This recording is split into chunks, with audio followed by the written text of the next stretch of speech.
రైతన్న జీవితం అనేది కేవలం మట్టి పనిలో మునిగిపోయిన నడక కాదు, అది ప్రకృతితో కలిసిపోయే జ్ఞాపకాల తాలూకు గొప్ప గీతం. ఓ ఉదయం లేత గాలిలో దారి పొడవున ఎడ్ల గడకల చప్పులతో మొదలైన ప్రయాణం. మట్టిలో అతడి ప్రతి అడుగులోనూ పచ్చని సిగుళ్ళు వేస్తుంది. వేప చెట్టు కిందకు వచ్చి బండెడు చెమటను చల్లని నీడలో ఆరేసుకునే క్షణాలు అతడి జీవితంలో అచెరువు తెచ్చే ఓ క్షణాల ఆనందం. వేప చెట్టు కింద ఉన్న ఆ వాతావరణం ఒక చింతన క్షేత్రం. ఆ చెట్టు ఒకటే కాదు, రైతు రక్తం చెమటతో సాగిన కథలన్నిటికీ ప్రత్యక్ష సాక్ష్యం. చెట్టు కింద అతడు ఎడ్లకు తాళ్ళు చుట్టి బరువైన రోగడలను పక్కన పెట్టినప్పుడు ఆ చెట్టుకు మొరలు చెప్పినట్లు అనిపిస్తుంది. అది వేప చెట్టు, కానీ రైతు మనసులో ఓ కరుణామయ దైవం. ఎడ్ల కళ్ళలో ఉన్న శ్రమను, చెట్లలో ఉన్న ఆత్మహత్య లేని ప్రశాంతతలను పోల్చుకుంటూ రైతన్న జీవితం పైనుండి చూస్తే ఆ వృక్షానికి మిగిలిన ఆకులతోటే అతడు తన స్వప్నాలను రాసుకున్నట్లు అనిపిస్తుంది.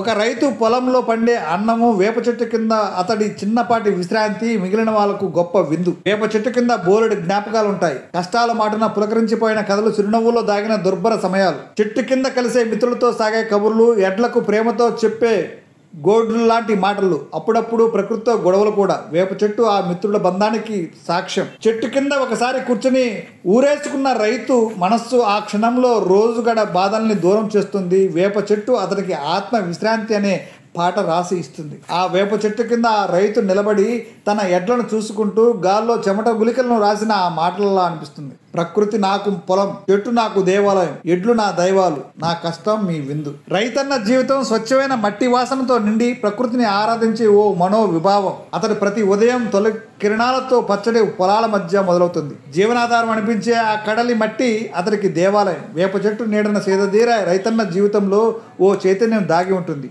ఆ చెట్టు కేవలం దేహానికి నీడ కాదు, హృదయానికి ఆశ్రమం, జీవితం సార్థకమనే భావన కలిగించే స్థానం. రైతన్నకు ఎడ్లు తన ఆత్మీయ మిత్రులు, జీవితంలోని నిరంతర సహచరులు.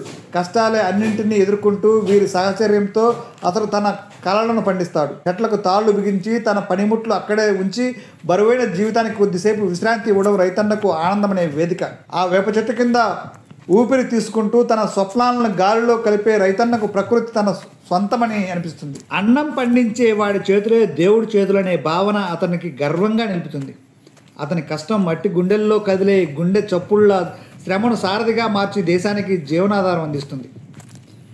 మట్టి ఒడిలో పండే పసిడి ధాన్యం, వేప నీడన చల్లని ఆత్మసంధానం, ఎడ్లతో మైత్రి, ప్రకృతితో ప్రేమ. రైతన్నకు జీవితం ఓ అద్భుతమైన కవిత అని చెప్పాలి.